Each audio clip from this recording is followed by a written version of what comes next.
Viewers welcome back on program. So viewers and word section ਦੇ ਵਿੱਚ ਆਪਾਂ ਗੱਲਬਾਤ ਕਰਨ ਜਾ ਰਹੇ ਹਾਂ ਕਿ ਪਾਕਿਸਤਾਨ ਦੇ ਪ੍ਰਾਈਮ ਮਿਨਿਸਟਰ ਇਮਰਾਨ ਖਾਨ ਦੇ ਚੀਨ ਦੌਰੇ ਨੂੰ ਲੈ ਕੇ ਗੱਲਬਾਤ ਕਰਾਂਗੇ ਔਰ ਨਾਲ ਹੀ ਪੰਜਾਬੀ ਸਿੰਗਰ ਤੇ ਐਕਟਰ ਗਿੱਪੀ ਗਰੇਵਾਲ ਨੂੰ ਵਾਘਾ ਬਾਰਡਰ ਤੋਂ ਰਾਹੀਂ ਜਿਹੜਾ ਪਾਕਿਸਤਾਨ ਵਿੱਚ ਦਾਖਲ ਹੋਣ ਤੋਂ ਰੋਕਿਆ ਗਿਆ। ਜ਼ਾਹਿਰ ਹੈ ਕਿ ਹਿੰਦੂਤਵੀ ਹਾਕਮਾਂ ਨੂੰ ਦੋਨੋਂ ਕੌਮਾਂ ਅਤੇ ਦੋਨੋਂ ਪੰਜਾਬਾਂ ਦੀ ਸਾਂਝ ਬੁਰੀ ਤਰ੍ਹਾਂ ਰੜਕਦੀ ਹੈ। ਸੋ ਇਸ ਬਾਰੇ ਆਪਾਂ ਗੱਲਬਾਤ ਕਰਨ ਜਾ ਰਹੇ ਹਾਂ। ਸੋ ਅਸੀਂ ਚਾਹਾਂਗੇ ਕਿ ਤੁਸੀਂ ਨਾਲ ਇਸੇ ਤਰ੍ਹਾਂ ਬਣੇ ਰਹਿਣਾ। ਦੇਖਣ ਸੁਣਨ ਜਾਂ ਲਿਖਣ ਲਈ ਤੁਹਾਡਾ ਸਭ ਦਾ ਬਹੁਤ ਬਹੁਤ ਧੰਨਵਾਦ। ਜੀ ਰਾਜ ਸਾਹਿਬ ਕੀ ਕਹਿਣਾ ਚਾਹੋਗੇ? ਦੇਖੋ, ਅਸੀਂ ਜਦੋਂ ਕਰਤਾਰਪੁਰ ਸਾਹਿਬ ਦਾ ਲਾਂਘਾ ਖੋਲ੍ਹਿਆ ਜਾਂਦਾ ਹੈ, ਆਲਮੋਸਟ 75 ਵਰ੍ਹਿਆਂ ਦੀ ਸਿੱਖ ਕੌਮ ਦੀ ਅਰਦਾਸ ਜੀ, ਔਰ ਪਾਕਿਸਤਾਨ ਦੇ ਪ੍ਰਾਈਮ ਮਿਨਿਸਟਰ ਇਮਰਾਨ ਖਾਨ, ਉਹਨਾਂ ਦੇ ਜਨਰਲ ਬਾਜਵਾ, ਉਹਨਾਂ ਦਾ ਕੀਨ ਇੰਟਰਸਟ, ਜਿਵੇਂ ਉਹਨਾਂ ਨੇ 10 ਮਹੀਨੇ ਦੇ ਪੀਰੀਅਡ 'ਚ ਸਾਰੀ ਕੰਸਟਰਕਸ਼ਨ ਮੁਕੰਮਲ ਕੀਤੀ ਔਰ ਇਹ ਪਹਿਲੇ ਕੁਛ ਦਿਨਾਂ ਦੇ ਵਿੱਚ ਹੀ ਇਹ ਜ਼ਾਹਰ ਹੋ ਗਿਆ ਸੀ ਕਿ ਵੀ ਇਹ ਜਿਵੇਂ 75 ਸਾਲ ਤੋਂ ਇੱਕ ਕੰਧ ਬਣਾ ਕੇ ਇਹਨਾਂ ਨੇ ਰੱਖੀ ਹੋਈ ਸੀ ਬ੍ਰਾਹਮਣਵਾਦੀਆਂ ਨੇ ਔਰ ਇੱਕ ਨਫ਼ਰਤ ਦੇ ਵਿੱਚ ਲਬਰੇਜ਼ ਜਿਸ ਕਿਸਮ ਦੀ ਮਿਸ ਇਨਫੋਰਮੇਸ਼ਨ, ਉਹ ਟੈਕਸਟ ਬੁੱਕਸ ਹੋਣ, ਉਹਨਾਂ ਦਾ ਮੀਡੀਆ ਹੋਏ, ਉਹਨਾਂ ਦੇ ਦੂਸਰੇ ਹੋਣ, ਉਹ ਸੀ।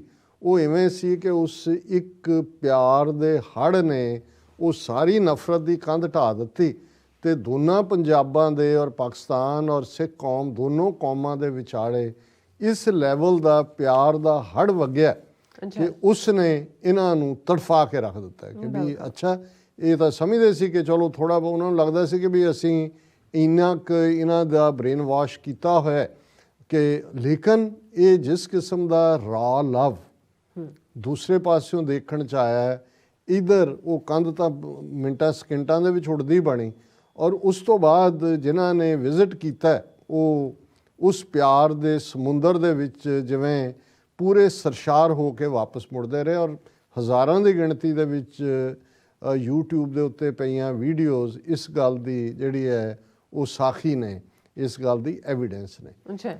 ਫਿਰ ਅਸੀਂ ਦੇਖਦੇ ਹਾਂ ਕਿ ਇੱਧਰ ਪ੍ਰਚਾਰ ਆਪਣੇ ਜਮੂਰੇ ਕੈਪਟਨ ਅਮਰਿੰਦਰ ਰਾਹੀਂ, ਉਹਦਾ DGP ਪੰਜਾਬ ਜਿਹੜਾ ਉਹ ਦਿਨਕਰ ਗੁਪਤਾ ਔਰ ਦੂਸਰੇ ਜਿਹੜੇ ਨੇ ਉਹ ਪੂਰਾ ਬਕਵਾਸ ਕਰ ਰਹੇ ਸੀ ਜੀ, ਦਹਿਸ਼ਤਗਰਦੀ ਅਤੇ ਫਲਾਣਾ। ਇੱਕਦਮ ਖਬਰਾਂ ਇੱਧਰ ਪਲਾਂਟ ਹੋਣੀਆਂ ਸ਼ੁਰੂ ਹੋ ਗਈਆਂ ਜੀ, ਉਹਨਾਂ ਦੇ ਡਰੋਨਸ ਰਾਹੀਂ ਹਥਿਆਰ ਸੁੱਟ ਤੇ ਡਰੱਗਸ ਆ ਗਈਆਂ, ਫਲਾਣਾ ਹੋ ਗਿਆ, ਢਿਮਕਾ ਹੋ ਗਿਆ। ਅਜੇ ਤਾਂ ਇਹ ਹੈ ਵੀ ਇੱਕ ਵੀ ਸਿੱਖ ਯਾਤਰੂ, ਉਦੋਂ ਤੋਂ ਅਸੀਂ ਜਿਹੜਾ ਉਹ 9 ਨਵੰਬਰ 2019 ਤੋਂ ਜ਼ਿਕਰ ਕਰ ਰਹੇ ਹਾਂ, ਆਲਮੋਸਟ 1.5 ਸਾਲ 'ਚ ਇੱਕ ਯਾਤਰੂ ਵੀ ਐਸਾ ਨਹੀਂ ਆਇਆ ਕਾਬੂ ਇਹਨਾਂ ਦੇ, ਜਿਹੜਾ ਹਾਲਾਂਕਿ ਮੈਨੂੰ ਸੀ ਕਿ ਇਹ ਖੁਦ ਹੀ ਕਿਸੇ ਨੂੰ ਭੇਜ ਕੇ ਉੱਥੋਂ ਕੁਛ ਲਿਆ ਕੇ ਉਹ ਕਰਨਗੇ, ਲੇਕਿਨ ਇਹਦੇ ਬਾਵਜੂਦ ਇਹਨਾਂ ਨੇ ਜਿਵੇਂ ਕੋਵਿਡ ਦਾ ਬਹਾਨਾ ਬਣਾ ਕੇ ਯਾਤਰਾ ਬੰਦ ਕੀਤੀ। ਜੇ ਫਿਰ ਹੁਣ ਵਾਲੇ ਪੀਰੀਅਡ ਗੁਰੂ ਨਾਨਕ ਸਾਹਿਬ ਦੇ ਪ੍ਰਕਾਸ਼ ਪੁਰਬ ਦੇ 19 ਨਵੰਬਰ ਨੂੰ ਖੋਲ੍ਹੀ, ਮੈਂ ਕੋਈ ਦੇਖ ਨਹੀਂ ਰਿਹਾ ਕਿ ਕੋਈ ਜਥੇ ਜਾ ਰਹੇ ਨੇ ਜਾਂ ਕੋਈ ਫਿਰ ਰੁਕਾਵਟਾਂ ਉਹਨਾਂ ਨੇ ਖੜੀਆਂ ਕੀਤੀਆਂ ਹੋਣਗੀਆਂ ਕਿ ਉਹਨਾਂ ਨੂੰ ਅਲਾਓ ਨਹੀਂ ਕਰ ਰਹੇ ਹੋਣਗੇ। ਲੇਕਿਨ ਇਸ ਪੀਰੀਅਡ 'ਚ ਜਿੱਥੇ common person to person contact ਹੋਇਆ ਆਮ ਲੋਕਾਂ ਦਾ, ਉੱਥੇ ਜਿਹੜੇ ਪ੍ਰੋਮੀਨੈਂਟ ਜਿਨ੍ਹਾਂ ਦੇ ਵਿੱਚ ਸਿੰਗਰ ਔਰ ਕਿਉਂਕਿ ਸੋਸ਼ਲ ਮੀਡੀਆ ਨੇ ਤਾਂ ਹੁਣ ਉਹਨਾਂ ਦੇ ਜਿਹੜੇ ਉੱਧਰਲੇ ਹੀਰੋ ਨੇ ਜਾਂ ਉਹਨਾਂ ਦੇ ਸਿੰਗਰਲੇ ਨੇ ਉਹ ਸਾਡੇ ਇੱਧਰਲੇ ਵੀ ਹੀਰੋ ਨੇ ਔਰ ਇੱਧਰ ਖਾਸ ਤੌਰ 'ਤੇ ਜਿਹੜੇ ਡਾਇਸਪੋਰਾ 'ਚ ਬੈਠੇ ਨੇ ਉਹ ਤਾਂ ਓਵਰਆਲ ਹੀ ਸਾਰਿਆਂ ਨੂੰ ਹੀ ਐਕਸੈਪਟੇਬਲ ਨੇ। ਔਰ ਉਹਨਾਂ ਦੇ ਵਿੱਚ ਜਿਹੜੇ ਆਪਣੇ ਜਿਹੜੇ ਕੁਛ ਕਲਾਕਾਰ ਔਰ ਦੂਸਰੇ ਗਏ ਔਰ ਉਸ ਸਾਰੇ ਤੋਂ ਪਹਿਲਾਂ 1-2 ਪੰਜਾਬੀ ਫਿਲਮਾਂ ਵੀ ਜਿਹੜੇ ਨੇ ਉਹ ਟੁਗੈਦਰ ਦੋਨੋਂ ਪਾਸਿਆਂ ਦੇ ਕਲਾਕਾਰਾਂ ਨੇ ਬਣਾਈਆਂ, ਜਿਹੜੀਆਂ ਬਹੁਤ ਪੋਪੂਲਰ ਹੋਈਆਂ। ਹੁਣ ਗਿੱਪੀ ਗਰੇਵਾਲ, ਹਾਲਾਂ ਮੈਂ ਕੋਈ ਨਾ ਤਾਂ ਇਹਨਾਂ ਨੂੰ ਕਦੇ ਸੁਣਦਾ, ਨਾ ਹੀ ਮੈਨੂੰ ਇੰਨਾ ਕੁ ਪਤਾ ਹੈ ਕਿ ਭਾਈ ਉਸ ਦੇ ਬੱਚੇ ਸਿੱਖੀ ਸਰੂਪ 'ਚ ਨੇ। ਅਤੇ ਜਦੋਂ ਲਾਸਟ ਵਿਜ਼ਿਟ ਵੇਲੇ ਉਹ ਗਿਆ, ਮੈਂ ਉਹਦਾ ਪੰਜਾਬੀ ਲਹਿਰ ਜਾਂ ਦੂਸਰੇ ਦੇ ਉੱਤੇ ਇੰਟਰਵਿਊ ਕਿ ਉਹਨੇ ਆਪਣੇ ਪਿੰਡ ਜਾ ਕੇ ਕਿਵੇਂ ਮਹਿਸੂਸ ਕੀਤਾ, ਆਪਣੇ ਦਾਦੇ ਨੂੰ ਯਾਦ ਕੀਤਾ, ਦੂਜਿਆਂ ਨੂੰ ਕੀਤਾ ਔਰ ਲੋਕਾਂ ਨੇ ਵੀ ਜਿਵੇਂ ਉਹਨੂੰ ਆਪਣੇ ਸਿਰ 'ਤੇ ਚੁੱਕਿਆ ਪਿਆਰ ਦੇ ਨਾਲ, ਜਿਵੇਂ ਉਹ ਸਾਰਾ ਪਾਰਟ ਸੀ। ਉਹ ਜਿਹੜੇ ਉਹਨੇ ਉੱਥੇ ਕਮੈਂਟ ਕੀਤੇ ਉਹ ਜ਼ਾਹਰ ਹੈ ਕਿ ਪਿਆਰ ਦਾ ਇਜ਼ਹਾਰ ਸੀ। ਹੁਣ ਜਿਹੜਾ ਉੱਥੇ ਉਸ ਧਰਤੀ 'ਤੇ ਖਲੋ ਕੇ ਕਹਿੰਦਾ ਹੈ ਕਿ ਭਾਈ ਅਸੀਂ ਤਾਂ ਪਿਆਰ ਦੇ ਵਿੱਚ ਸਰਸ਼ਾਰ ਹੋ ਗਏ ਹਾਂ, ਤੁਸੀਂ ਇੰਨੇ ਪਿਆਰੇ ਲੋਕ ਹੋ, ਉਹ ਏਜੰਸੀਆਂ ਨੂੰ ਰੜਕਦਾ ਹੈ ਕਿ ਵੀ ਇਹ ਹੁਣ ਜਿਹੜਾ ਇਹ ਤਾਂ ਜਿਹੜਾ ਉਹ ਸਾਡੇ ਫਿੱਟ ਨਹੀਂ ਬਹਿੰਦਾ।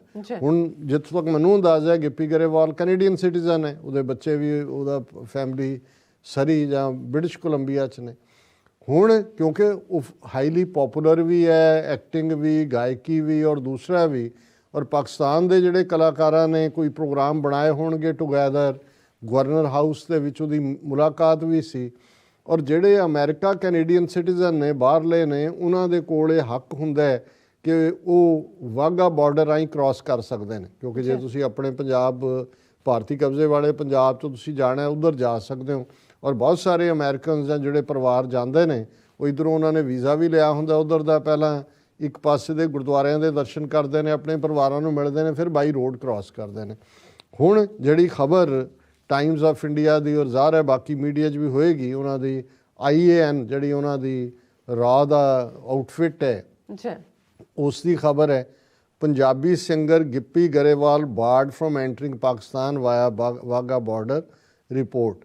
और उन्होंने किया है कि भाई according to sources in evacuees proprietary trust board arrangements were in place to receive the singer at the border as he was scheduled to visit Kartarpur Sahib. Dawn news से ਹੁਣ ਉਹਦਾ ਉਹਨੇ ਕਿੱਥੇ ਕਰਤਾਰਪੁਰ ਸਾਹਿਬ ਜਾਣਾ ਸੀ, ਦਰਬਾਰ ਸਾਹਿਬ ਲਾਹੌਰ ਜਾਣਾ ਸੀ। ਔਰ ਮੈਂ ਖਬਰ ਇਹ ਸਾਂਝੀ ਕਰਨਾ ਚਾਹੁੰਦਾ ਕਿ ਵੀ ਉਹਨਾਂ ਨੂੰ ਜਿਉਂ ਹੀ ਉਹ ਵਾਹਗਾ ਬਾਰਡਰ ਤੇ ਪਹੁੰਚਿਆ ਇਮੀਗ੍ਰੇਸ਼ਨ ਅਥਾਰਟੀਜ਼ ਨੇ ਉਹਨੂੰ ਰੋਕ ਲਿਆ ਅਟਾਰੀ ਚੈੱਕ ਪੋਸਟ ਦੇ ਉੱਤੇ।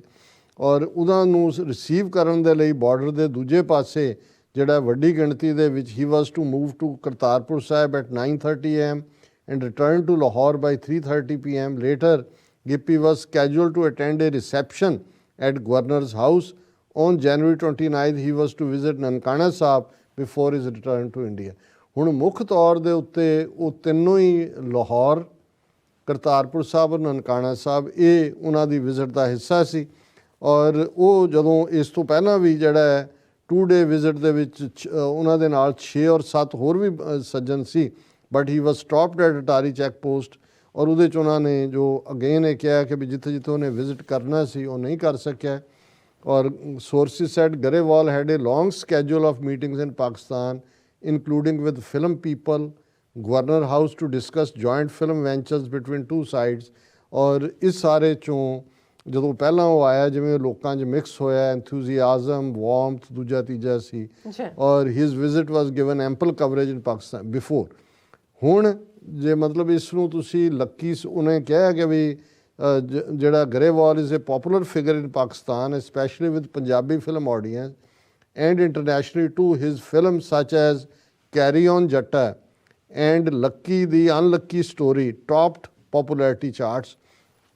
ਹੁਣ ਜਿਹੜੀ ਗੱਲ ਉਹਨਾਂ ਨੂੰ ਦੋਨੋਂ ਪਾਸੇ ਜਿਹੜੀ ਹੈ ਉਹ ਤਕਲੀਫ ਦਿੰਦੀ ਹੈ ਇੰਡੀਅਨ ਏਜੰਸੀਆਂ ਨੂੰ, ਉਹ ਇਹੀ ਹੈ ਦੋਨਾਂ ਕੌਮਾਂ ਦੀ ਸਾਂਝ, ਲੋਕਾਂ ਦਾ ਪਿਆਰ।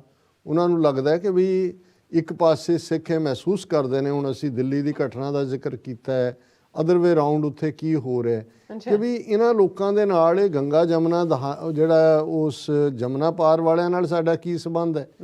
ਇੱਧਰ ਸਾਡਾ ਪਿਆਰ ਹੈ, ਸਾਡੀ ਮੁਹੱਬਤ ਹੈ। ਔਰ ਅਸੀਂ ਇਹ ਸਮਝਦੇ ਹਾਂ ਕਿ ਵੀ ਇਹ ਆਪਣੇ ਆਪ ਦੇ ਵਿੱਚ ਜਿਹੜੇ ਲੋਕ ਇਹ ਸਮਝਦੇ ਨੇ ਕਿ ਜੀ ਦੇਖੋ ਪਾਕਿਸਤਾਨ, ISI ਇੱਧਰ ਉੱਧਰ, ਜੇ ਇਸ ਵੇਲੇ ਸਭ ਤੋਂ ਜ਼ਿਆਦਾ ਕੋਈ ਇਹਨਾਂ ਨੂੰ ਚੀਜ਼ ਮਾਰ ਰਹੀ ਹੈ ਇੰਡੀਅਨ ਏਜੰਸੀਆਂ ਨੂੰ, ਤੇ ਇਹ ਦੋਨਾਂ ਕੌਮਾਂ ਦੀ ਮੁਹੱਬਤ ਹੈ, ਦੋਨਾਂ ਕੌਮਾਂ ਦੀ ਸਾਂਝ ਹੈ। ਭਵਿੱਖ ਦੇ ਖਾਲਿਸਤਾਨ ਔਰ ਅੱਜ ਦੇ ਪਾਕਿਸਤਾਨ, ਉਸ ਦੇ ਜਿਹੜੇ ਦੋਨੋਂ ਹੀ ਮੁਲਕ, ਪਾਕਿਸਤਾਨ ਸਾਡਾ ਨੈਕਸਟ ਡੋਰ ਨੇਬਰ ਭਵਿੱਖ ਦੇ ਵਿੱਚ, ਅੱਜ ਪਾਕਿਸਤਾਨ ਦੀ ਅਸਲੀ ਹੋਂਦ ਜਿਹੜੀ ਕਿ ਸਿੱਖਾਂ ਨੂੰ ਇਹਦੇ ਬਾਵਜੂਦ ਕਿ ਭਾਰਤ ਦੇ ਵਿੱਚ ਅਸੀਂ ਗੁਲਾਮ ਹੈ, ਪਾਕਿਸਤਾਨੀ ਅਵਾਮ, ਪਾਕਿਸਤਾਨੀ ਹਕੂਮਤ ਸਾਨੂੰ ਇਹ ਅਹਿਸਾਸ ਕਰਵਾਉਂਦੀ ਹੈ ਕਿ ਉਹ ਸਿੱਖਾਂ ਨੂੰ ਕਿਸ ਹੱਦ ਤੱਕ ਮੁਹੱਬਤ ਕਰਦੇ ਨੇ, ਕਿਵੇਂ ਗੁਰਦੁਆਰਾ ਸਾਹਿਬਾਨ ਦੀ ਸਾਂਭ ਸੰਭਾਲ ਲਈ Pakistan evacuees trust property board, Pakistan Sikh Gurdwara Prabandhak Committee, ਔਰ ਜਿਵੇਂ ਉਹ ਹਰ ਇੱਕ ਦਾ ਹੀ ਜਿਹੜਾ ਕ੍ਰਾਸ ਕਰਦਾ, ਜਿਵੇਂ ਉਹ ਫੁੱਲਾਂ ਦੇ ਨਾਲ ਸਵਾਗਤ ਕਰਦੇ ਨੇ, ਉਹਨਾਂ ਦੇ ਫੁੱਲਾਂ ਦੇ ਹਾਰ ਔਰ ਉਹਨਾਂ ਨੂੰ ਵੈਲਕਮ ਕਰਦੇ ਨੇ। ਔਰ ਸਭ ਤੋਂ ਵੱਡਾ, ਔਰ ਇਹ ਕੋਈ ਜਿਹੜਾ ਇਸ ਨੂੰ ਤੁਸੀਂ ਪੁੱਟ ਔਨ ਨਹੀਂ ਹੁੰਦਾ, ਤੁਸੀਂ ਦੇਖ ਸਕਦੇ ਹੁੰਦੇ ਹੋ ਕਿ ਵੀ ਜਿਹੜੀ ਜੈਨੂਇਨ ਮੁਹੱਬਤ, ਔਰ ਇਹੀ ਸਾਡੀ ਅੱਜ ਸਭ ਤੋਂ ਵੱਡੀ ਦੁਸ਼ਮਣ ਬਣ ਗਈ ਹੈ ਇਹ ਮੁਹੱਬਤ, ਕਿਉਂਕਿ ਹਿੰਦੂ ਤਵੀਆਂ ਨੂੰ, ਬ੍ਰਾਹਮਣਵਾਦੀਆਂ ਨੂੰ ਉਸ ਨਫ਼ਰਤ 'ਚੋਂ ਹੀ ਆਪਣਾ ਮਕਸਦ ਪੂਰਾ ਹੁੰਦਾ ਲੱਗਦਾ ਹੈ ਜੋ ਇਹਨਾਂ ਨੇ 74-75 ਸਾਲ ਇਹਨਾਂ ਦੋਨਾਂ ਕੌਮਾਂ ਦੇ ਵਿੱਚ ਨਫ਼ਰਤ ਦੀ ਕੰਧ ਖੜੀ ਕਰਕੇ। ਜੀ ਡਾਕਟਰ ਸਾਹਿਬ ਤੁਹਾਡਾ ਬਹੁਤ ਬਹੁਤ ਸ਼ੁਕਰੀਆ, ਤੁਸੀਂ ਆਪਣੇ ਵਿਚਾਰ ਸਾਡੇ ਦਰਸ਼ਕਾਂ ਨਾਲ ਸਾਂਝੇ ਕੀਤੇ ਨੇ। ਸੋ ਇਸ ਤਰ੍ਹਾਂ ਆਪਣੇ ਵਿਊਅਰਸ ਕੋਲ ਲੈਣ ਇਜਾਜ਼ਤ। ਤੋਂ ਵਿਊਅਰਸ ਸਾਡੇ ਪ੍ਰੋਗਰਾਮ ਦਾ ਸਮਾਂ ਇੱਥੇ ਸਮਾਪਤ ਹੁੰਦਾ। ਤੁਸੀਂ ਆਪਣੀ ਰਾਏ ਤੇ ਸੁਝਾਅ ਸਾਨੂੰ ਭੇਜਣਾ ਭੁੱਲਣਾ। ਸਾਡੇ ਇਸ ਪਤੇ ਤੇ sos@tvreforce.tv ਤੇ ਅਸੀਂ ਆਪਣਾ ਪ੍ਰੋਗਰਾਮ ਲੈ ਕੇ ਫਿਰ ਦੁਬਾਰਾ ਤੁਹਾਡੇ ਸਾਹਮਣੇ ਹੋਵਾਂਗੇ। ਤਦ ਤੱਕ ਲਈ ਮੈਨੂੰ ਤੇ ਆਪਣਾ ਸੁਣਾ ਗਿਆ ਦੋ ਦੇਖਦੇ ਰਹੋ TV4। ਬੁਲਾ ਦਿਓ ਫਤਿਹ। ਵਾਹਿਗੁਰੂ ਜੀ ਕਾ ਖਾਲਸਾ, ਵਾਹਿਗੁਰੂ ਜੀ ਕੀ ਫਤਿਹ। ਰੱਬ ਰਾਖਾ।